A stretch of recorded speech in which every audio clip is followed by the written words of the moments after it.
Sixth most common question: if Islam allows a man to have more than one wife, why does not Islam allow a woman to have more than one husband? As far as marrying women is concerned, the categories of women a man can marry is clearly specified in Surah Nisa, chapter 4, verse number 22 to 24. And it's mentioned in Surah Nisa, chapter 4, verse 24, that you cannot marry a woman who's already married. That means in Islam, a woman cannot have more than one husband. Before I give you the real reason, imagine there's already a scarcity of women finding husband.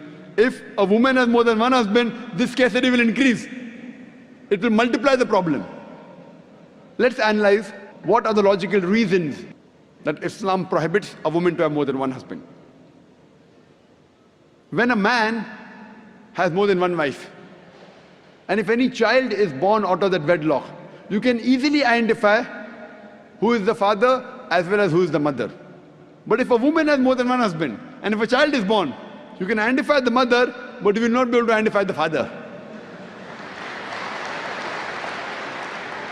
And if you go to admit that child in school, and if they ask you what is the name of the father, you may have to give two names.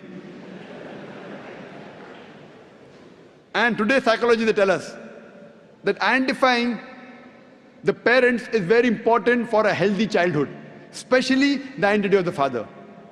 If you cannot identify the parents, the child has a lot of mental trauma.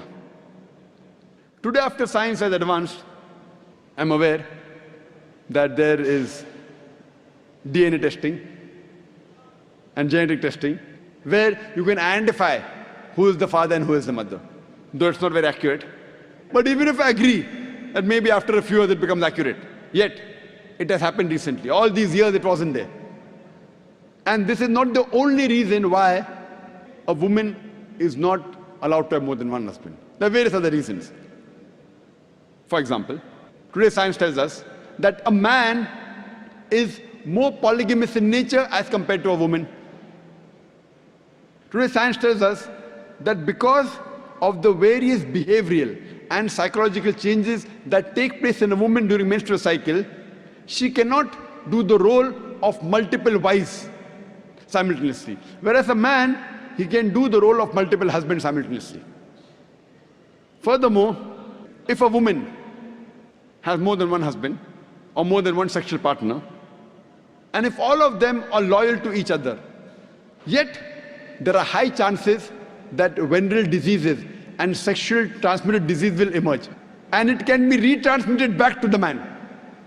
Whereas if a man, today medical science tells us that if a man has more than one sexual partner, has more than one wife, and if all of them are loyal to one another, there are hardly any chances of venereal diseases or sexually transmitted diseases emerging in them.